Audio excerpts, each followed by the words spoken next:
Hello and a very good morning to you all. I hope you guys are doing very well today and you're ready to start your day with me, Maha Mukhtoom. And unfortunately, it is only me today, but Shazad will be back with us on Monday morning. We have a wonderful show lined up for you. And today, actually, there is no news because we have quite a few guests that we need to talk to. But before we launch into our subject and the first segment of our show, I have a few things that I would like to share with you. And I know that, you guys are on this journey with me to kind of balance out my road rage, right? Because, as we've been kind of monitoring that and how it's been going. At the beginning of this year, we were doing much better. There was no aggression, no anger, but slowly yet surely it's been creeping back into my life and it's making me very upset. And I'm really trying very hard not to lose my cool when I'm driving because, there's only so much you can do and you can't, you need to pick your battles. However, I am quite upset because I went to a sector yesterday and I went to one of the dhabas to have breakfast with my friend. And it was absolutely a wonderful experience. But at one point, everyone started running and putting their stuff away. It was because the CDA was arriving. And these are people who are, they're not begging, they're not doing anything. They are, I know that you're not supposed to break the laws and you shouldn't be, but to target people who are of socially, a weaker background or, economically they're a bit weaker off, to target them specifically and not go for the bigger fish, I feel is a real injustice out there. You have big restaurants or organizations and even schools who are not really abiding by the laws or the rules of this society. And, I don't see them running or cowering away when, CDA turns up. I actually haven't seen the CDA turn up in the mornings to monitor the roads. So that is my plea or my request to all the officials out there that please kindly balance out what you guys are doing. If there is one rule, please make sure it applies to everyone because that is what is justice. And it's really wrong if we target the weaker in our society rather than someone who has a bit more standing. So that is my message for today. And, it really got to me yesterday, so I really wanted to put that out there. But apart from that, I hope you guys have had a wonderful week so far and you are ready for your Friday. And Jummah Mubarak to everyone out there as well. But now let's launch into our show. As you know, within Pakistan, we have got an incredible amount of talent within the country. The youngsters, I don't want to use the word youth, I feel like it's overused too much, but the youngsters of today are really making their mark on our whole society as well, because they are the ones that are moving the society forward. They're keeping it up to date. But at the same time, they cannot do it by themselves. They are working hand in hand with the previous generation, which are their parents or their uncles or, their counterparts. So there's a lot of people doing a lot of work, but we have been joined by some wonderful guests in the studio at the moment. This young fellow, he is an under 16, under 18 tennis player. He's also a student and he is making his mark and he's going to go places as well. So we've been joined by Huzaifa Abdul Rahman, who is our under 18 tennis player. Assalamu alaikum, good morning. Thank you for joining us. Besides Huzaifa, we've been joined by his father, Lieutenant Colonel Mohammed Faisal, retired. Assalamu alaikum, good morning. Walaikum assalam, thanks. Thank you for joining us. And it's really important that we've got the father and the son here because it's a joint effort at what Huzaifa has been achieving. So Huzaifa, relax, it's all good. It's a general conversation. So I'm going to ask you, how did you get into tennis? When I was 4 years old, my father used to take me to the tennis courts, and day by day I got Interested in tennis and started loving the game. Okay, excellent. So I'll ask Colonel Faisal, why did you decide to take him to play tennis at 4 years of age? Actually, because I was also a tennis player. Okay, excellent. I picked up late in my career.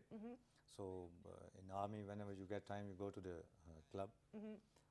So that was the only entertainment during that small time. So as a young boy, he wanted to go with me, so I used to take him along.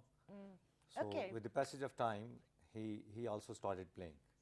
And that's how he developed that interest himself, and then it kept on increasing and increasing, and then I saw that, okay, let's put him in this and let's make a concentrated effort.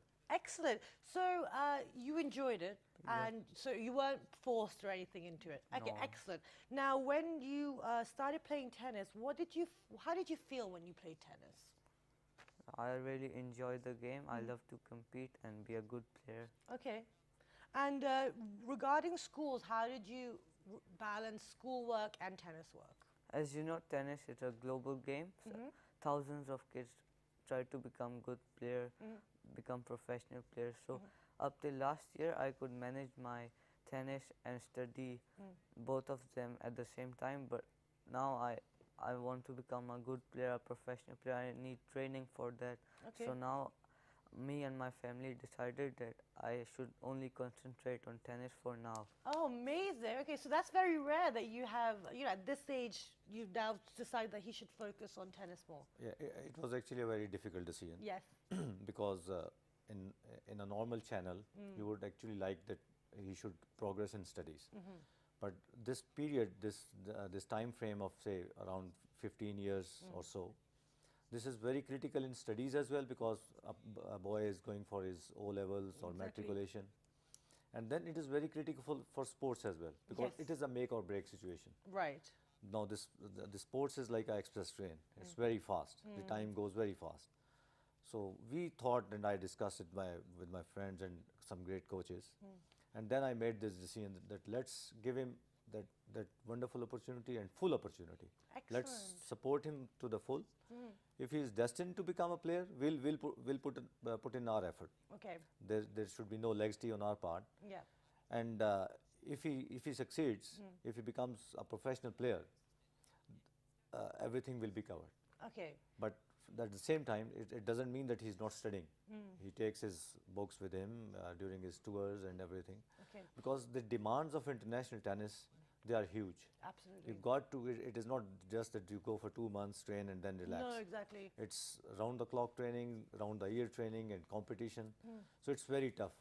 So expecting from a boy of 14 or 15 years or 16 years to train for 6 or 7 hours a day, and then you are asking him to now study as well, it's pretty hard on him. Okay. So that's why we took this huge decision, I would say. It is actually, I think it's quite a big decision, because normally what we've seen is that everything goes hand in hand, because you always need a fallback plan just in case. So now, Huzaifa, tell us a little bit about what you have achieved to this date, so then we can understand why your parents decided that, it's actually safe for you to continue down this path of sports. So what have you achieved so far? I was Pakistan under 10 number 1. I was Pakistan under 14 number 1. Excellent. I have won 6 Asian titles in under 14, which helped me to clinch the number 2 spot in the Asian tennis rankings. Amazing. And we've got your photos as well, which you're sharing with everyone. Fantastic. And tell us more. I have represented Pakistan in many tennis competitions like World Junior Tennis 2015 in Malaysia. Recently, I have played in the Junior Davis Cup Amazing. 2018 in Sri Lanka and Kuching, Malaysia.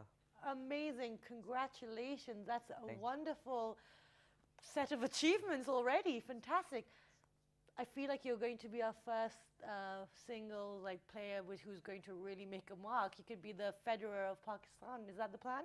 Yeah. Okay, excellent. So now, when you see all these achievements and you see the state of sports, especially tennis within Pakistan, I mean, it's doing relatively better than a lot of the other sports, because it kind of gets sidelined after cricket and all, to a certain degree. Do you feel like he has a future within the sports within this country? Do you think there's enough unity and encouragement within the sport, or do you think that it's something that he needs to branch out? As you have already said, that cricket is the main sport. Yes. So we all focus on cricket. Tennis is a global sport.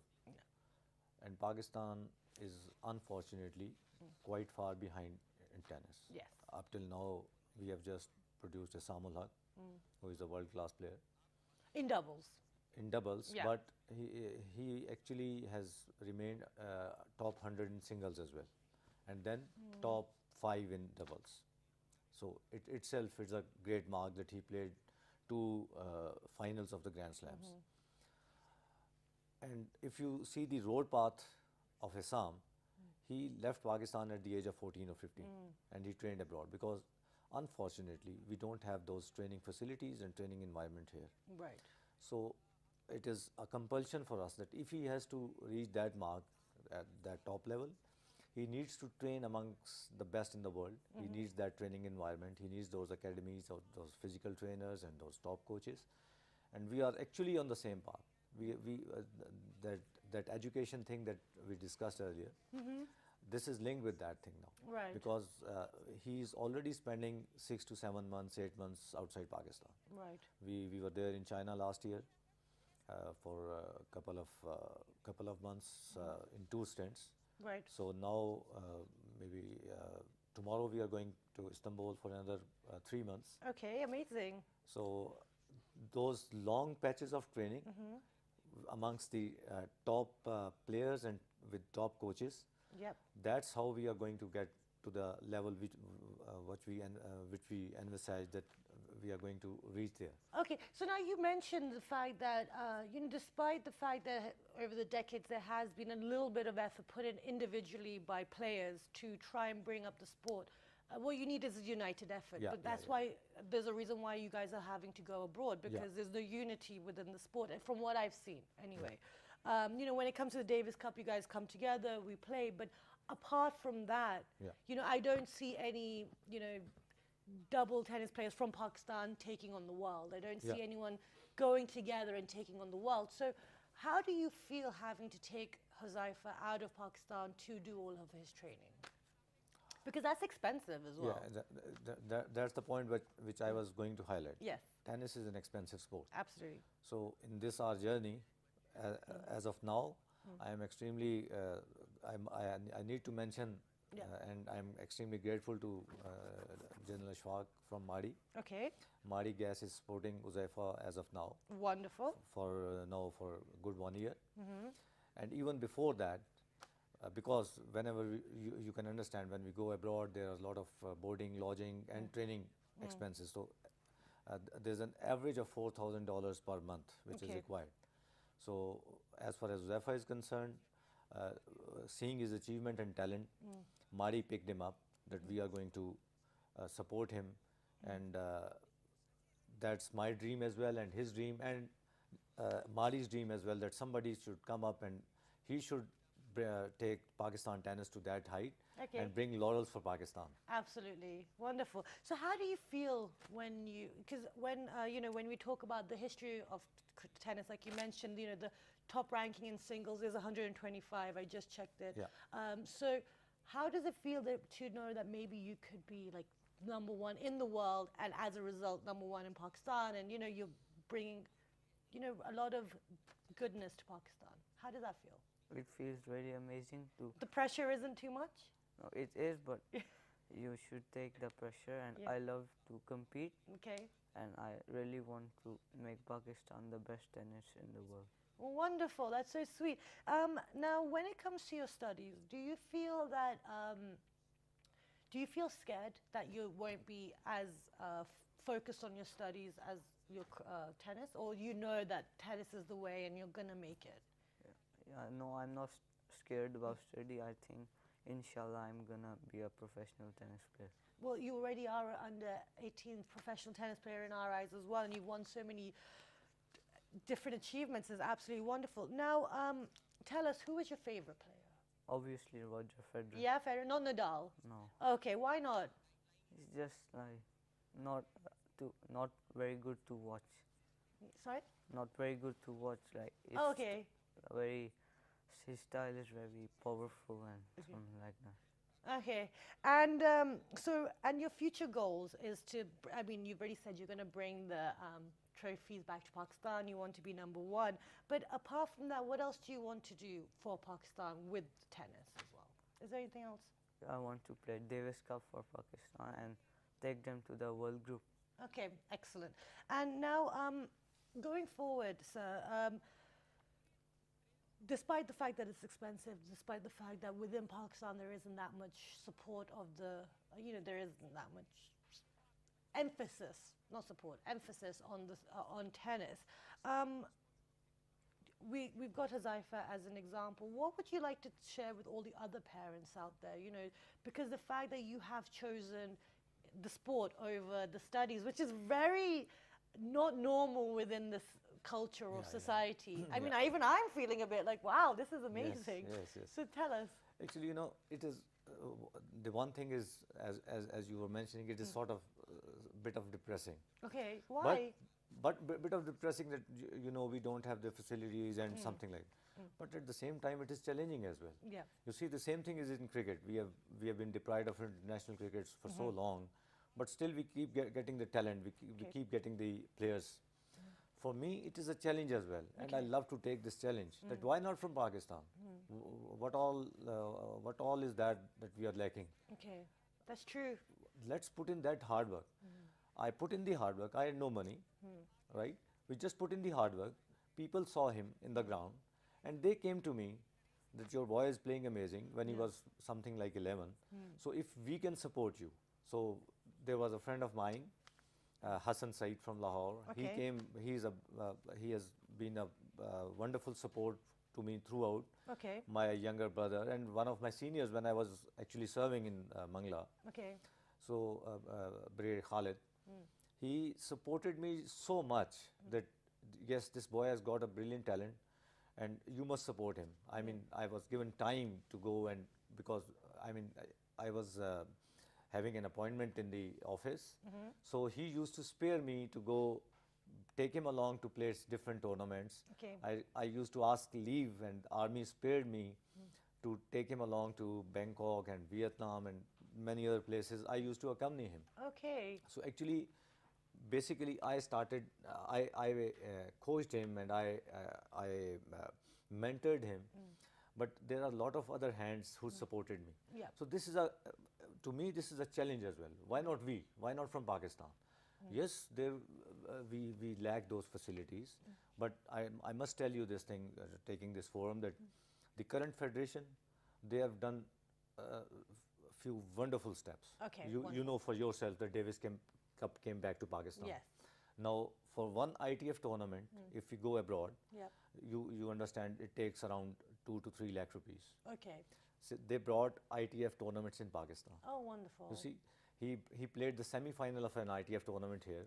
Wonderful. And otherwise, we have to spend around the average expenditure is 2 to 3 lakh rupees for just one tournament. Oh gosh, that's Right? quite a lot. Yeah. So I at least, I appreciate the efforts put in by this federation. Wonderful. Now, the thing is that these things were in disarray. Okay.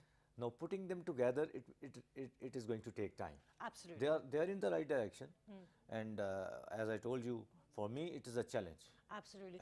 And then that's wonderful that there are people at the federation is taking the right steps to start going in the right direction and supporting the young talent. Otherwise, we're never going to make a mark on the scene internationally. But I just one final question before we wrap up, because this is what I've always I've met some sportsmen, and I've you see how they behave and when they win and when they lose, and how it has an effect on their own mood and then the mood around everyone else. So I'm sorry to bring this up, but when you win, it's obviously a great feeling, pride, your efforts paid off. But when you lose, how do you handle when you haven't played your best game? Does it just put you in a bad mood, or do you know how to cope with it and kind of look forward to the next? Because it is in that moment, if you don't perform in that game, that is your job. So how do you feel? I'm obviously very angry and very sad, but then I try to put it away and start a new day. Okay, excellent. So do you guys feel those emotions when things don't maybe go according to plan? Obviously. Yeah. I mean, these emotions are very natural. I mean, you look at the top players, Nadal, Federer. Even Federer, he was crying in the Australian Open after winning the Australian Open. Absolutely. So these are emotions, and these are very genuine emotions. Absolutely. So whenever he wins, we are happy, but obviously we discuss the ills, we discuss the faults, flaws in the game. But when he loses, obviously the mood is sad. Okay. Maybe it takes a couple of days or a day, and it stays like that. And then obviously we know, we understand this thing. Every day is not going to win. Okay. Yes, he wants to win every day, but it is not going to happen. Okay. So we need to have a very cool mind and an analytical mind. Yes. Because the loss, it teaches you a lot. Absolutely. And on that note, thank you so much for being here. It's been an absolute pleasure, and best of luck with all your endeavors, and we will support you in any way that we can on our show as well. Thank you so much, sir, for being here. Thank you very much. And, you know, it's wonderful to have such a, you know, well-rounded individual, actually, you know, who understands the concept of winning and losing and actually has a passion for this game. So best of luck, Huzaifa, who's going to be our future world #1 tennis player. So with that, we're going to go for a short break. And when you come back, we're going to stay on the line of being healthy, but it's going to be more information about how can we eat healthier and what can we do to our routines to make our lives the best they can be. So with that, let's go take a break. And when you come back, we'll continue our conversation.